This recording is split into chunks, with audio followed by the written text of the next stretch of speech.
कहीं बुलंदियों में शिखर पर पहुंचे हैं, तो उसमें भी कम से कम 5 महिलाओं का हाथ और 5 महिलाओं का योगदान है। वो कैसे? एक तो उसकी माँ जो उसकी पहली गुरु और उसकी प्रेरणा होती है, एक उसकी बहन जो इतना दुलार और शुभकामनाएं अपने भाई को देती है, एक उसकी बेटी जो छोटी छोटी बात का ख्याल अपने पिता का रखती है, एक उसकी सासू माँ जो अपने बेटे से भी ज्यादा अपने दामाद के लिए मंगल कामना करती है, और एक उसकी जीवन साथी, उसकी धर्म पत्नी जो कदम कदम पे दिन रात तमाम उम्र अपने पति का साथ नहीं छोड़ती। उसकी सफलता में 5 महिलाओं का बहुत बड़ा योगदान रहता है कि नहीं?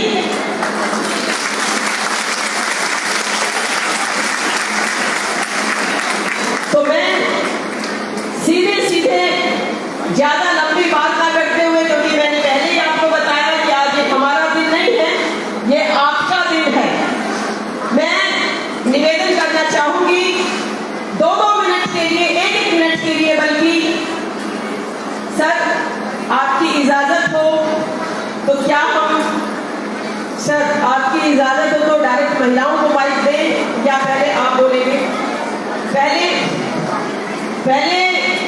हमारी बहुत ही आदरणीय, हम सबकी प्रिय, हरियाणा की मजबूत धमदार भाकड़ नेत्री, मैनिफेस्टो कमेटी की चेयरपर्सन श्रीमती गीता भुक्कल जी अपने वक्तव्य से हमारा मार्गदर्शन करेंगी। जोरदार तालियां बजा के बहन गीता भुक्कल जी का स्वागत करें। से निवेदन है, थोड़ा सा साइड आप हो जाए भाई, ताकि हमारे प्रभारी जो महिलाओं का इंट्रोडक्शन हो सके। थोड़ा साइड हो जाए। मीडिया वालों से मेरे हाथ जोड़कर रिक्वेस्ट है, थोड़ा सा साइड हो जाए। आज हमारे बीच में विशेष तौर से इस नारी न्याय चौपाल में यहाँ पर पहुँचे बहुत ही आदरणीय हरियाणा मामलों के प्रभारी आदरणीय दीपक बाबरिया जी, जोरदार तालियों के साथ नारी शक्ति उनका यहाँ पर पहुँचने पर बहुत बहुत स्वागत अभिनंदन करते हैं, जिन्होंने ये तय किया कि आपके बीच में आएंगे और आपके मन की बात सुनेंगे, आपकी सुनेंगे और उसको फिर घोषणा पत्र में लिखने का काम करेंगे। बहुत ही आदरणीय हमारे साथ हमेशा मजबूती से लड़ाई लड़ने वाली, आपकी लड़ाई लड़ने वाली, आपकी हकों को सड़क से लेकर विधानसभा तक जिन्होंने बहुत मजबूती के साथ अपनी आवाज उठाने का काम किया, हमारे साथ सीपीएस रही, यहाँ से आपके आशीर्वाद से 2 बार विधायक रही हमारी बहन शारदा राठौर जी, उनका भी हम बहुत धन्यवाद करते हैं कि आप जैसी सभी सम्मानित महिलाओं से हमें यहाँ पर जो है उन्होंने मिलवाने का, हमें मौका देने का काम किया है। मंच पर विराजमान हमारे सभी सम्मानित साथीगण, विशेष तौर से आज इस सभा में उपस्थित हमारे भाई लोग, क्योंकि बिना बहनों के जैसे भाई तरक्की नहीं कर सकते, ऐसे ही बिना भाइयों के सहयोग और आशीर्वाद से बहनें भी शायद तरक्की नहीं कर सकती, क्योंकि श्रीमती इंदिरा गांधी जी को विपक्षियों ने कहा था आयरन लेडी है, लौ महिला।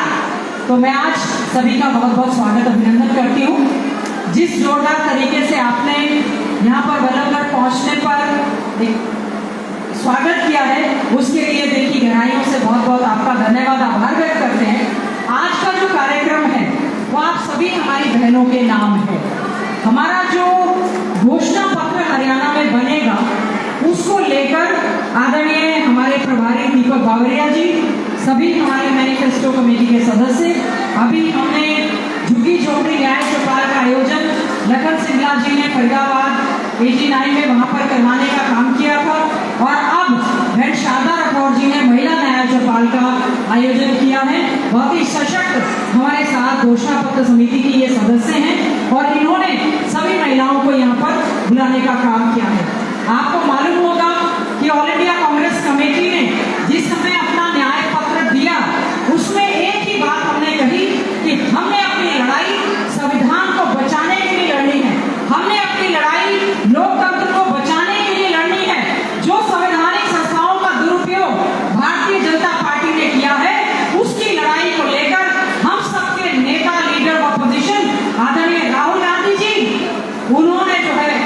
इतने 100 किलोमीटर की यात्रा पैदल करके आपके बीच में जाकर आपकी समस्याओं को सुनकर आपसे मिल बैठकर उन्होंने न्याय पत्र देने का काम किया। आदरणीय हमारे ऑल इंडिया कांग्रेस कमेटी के अध्यक्ष माननीय मल्लिकार्जुन खड़गे जी ने, श्रीमती सोनिया गांधी जी ने, प्रियंका गांधी जी ने और आज हमारे प्रभारी आदरणीय दीपक बाबरिया जी ने ये कहा कि हम आपके बीच में जाएंगे, आपकी बात सुनेंगे कि आप क्या चाहते हैं। जिस प्रकार से AICC में हमारा महिलाओं के लिए एक न्याय पत्र निकाला, किसानों के लिए न्याय पत्र निकाला, युवाओं के लिए न्याय पत्र हमने निकाला, व्यापारियों के लिए न्याय, सभी को न्याय देने की बात कही। और जो हमारा कांग्रेस का घोषणा पत्र है वो हमारा बीजेपी के घोषणा पत्र की तरह कोई जुमला पत्र नहीं है। इसलिए हम आपके बीच में ये जानना चाहते हैं कि हमारी बहनें, हम उनको राजनीतिक तौर पर सशक्त देखना चाहते हैं, हम उनको सामाजिक तौर पर सशक्त मजबूत देखना चाहते हैं, हम आर्थिक तौर पर हमारी बहनों को सशक्त देखना चाहते हैं। राजनीतिक, सामाजिक, आर्थिक तौर पर कोई भी प्रदेश या देश तरक्की नहीं कर सकता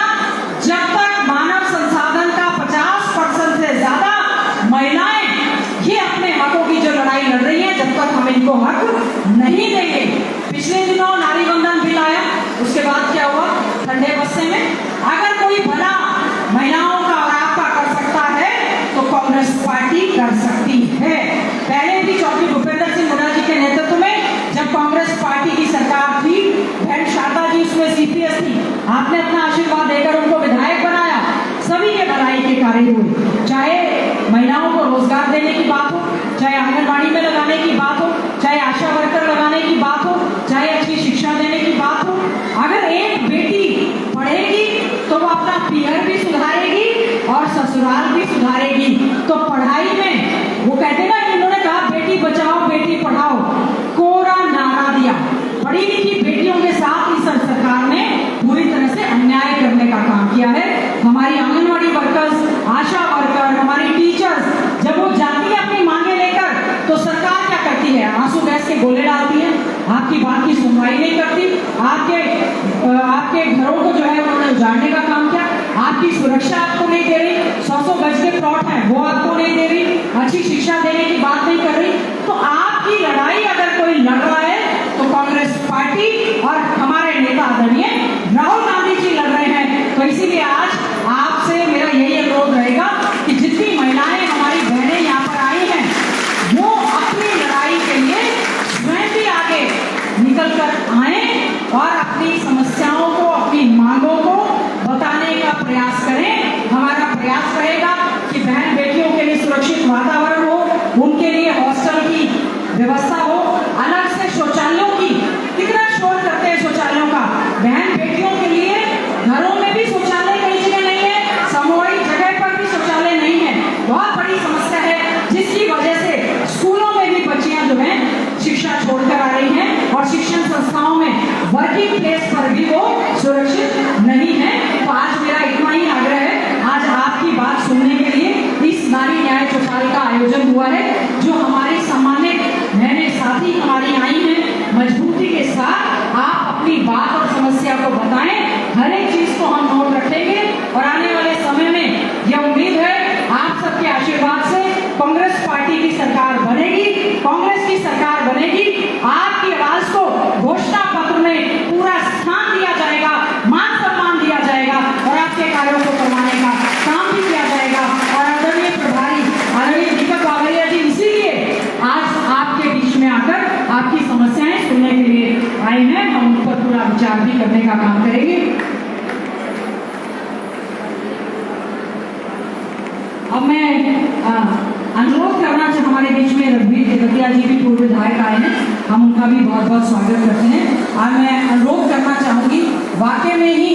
पहले जो घोषणा पत्र बनते थे वो बंद कमरों में बनते थे। अगर किसी ने कहा है गर्मी में पसीना बहाना है, मेहनत करनी है, घोषणा पत्र बनाना है, तो बहनों के बीच में जाकर उनकी आवाज सुनने की बात अगर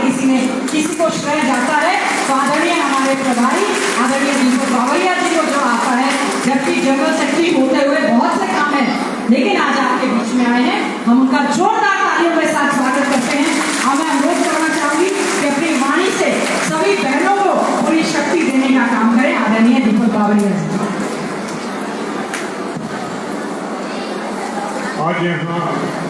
बल्लभगढ़ में ये नारी न्याय चौपाल का आयोजन किया गया है। वो मीटिंग में उपस्थित हमारी यहाँ की नेत्री बहन शारदा राठौर, हमारी मैनिफेस्टो कमेटी हरियाणा प्रदेश कांग्रेस की जो मैनिफेस्टो कमेटी उसकी चेयरमैन, 5 बार की विधायिका, पूर्व मंत्री, और ये जो जिम्मेदारी इनको जो सौंपी गई है वो जिम्मेदारी को निभाने के लिए सबसे ज़्यादा योग्यता वाली जो महिला पूरे प्रदेश में है,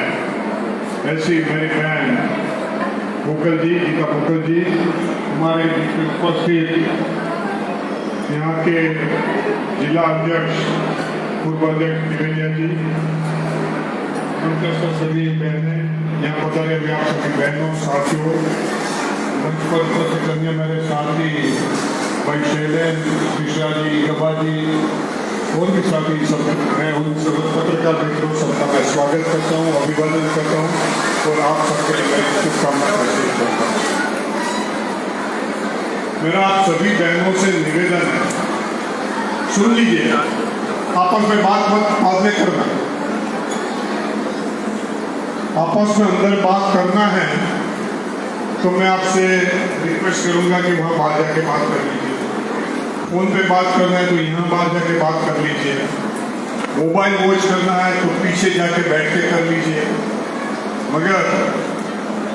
अब बच्चों को तो रोज स्कूल में भेजते होंगे, कहते होंगे कि क्लास में ध्यान देना। इसी तरह मैं भी आज आपका बड़ा भाई उन्हें कहना था, यहाँ बैठे हुए जितने भी लोग हैं उन्हें मैं दावे के साथ कह सकता हूँ कि आप सबसे उम्र में सबसे बड़ा हो, इसलिए मेरा आप सबके ऊपर अधिकार बनता है बड़े भाई के तौर पे कि यहाँ आपस में बात मत करना, अन्यथा स्कूल के बच्चों की तरह आपको खड़ा भी कर दूंगा, फिर आपको बुरा लगेगा, वो सतर्क भी कर देना चाहता हूँ।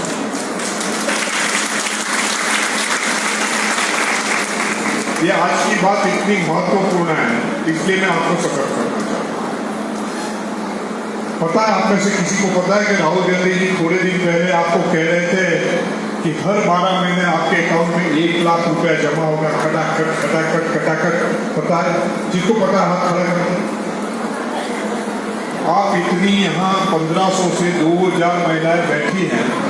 उनमें से सिर्फ 25-50 महिलाओं को पता है कि राहुल गांधी जी आपके लिए 1000 रुपया लेके आए। शायद आपको सबको पता होता तो यहाँ फरीदाबाद में कांग्रेस के प्रत्याशी महेंद्र प्रताप जी चुनाव नहीं हारे, मगर आप सबको तो पता ही नहीं कि राहुल जी क्या बात लेके आए थे, क्योंकि आप जाते मीटिंग में जाते सुनते नहीं हैं, देखते रहते, खुद करते हैं। ज्यादातर महिलाएं वही काम करती हैं कि जो कोई कथा में जाते हैं, वो पंडित कहता है कि सीता का हरण हो गया, बातें सो जाती है, बातें करती है, अचानक फिर कथा खत्म होती है तो पंडित को रोकती है और कहते हैं कि महाराज जी मुझे पता है फिर वो सीता हरण हो गई, उसका वो सीता फिर से हुई कि नहीं हुई? आप भी हुई। आपके सामने क्या बात आती है समझने की कोशिश करें। पूरा जमाना इतनी तेजी से आगे चल रहा है, इसमें आप थोड़ा सा इसके पीछे छूट जाओगे थोड़े से। राहुल जी कह रहे थे कि हर महिला के 12 महीने में, हर जरूरत परिवार में 12 महीने में एक महिला के खाते में 1 लाख रुपए आना चाहिए, हर महीने 8 लाख डाले जाते हैं। और वो बड़े अच्छे अंदाज से कहते खड़ा खड़ा कर सबको याद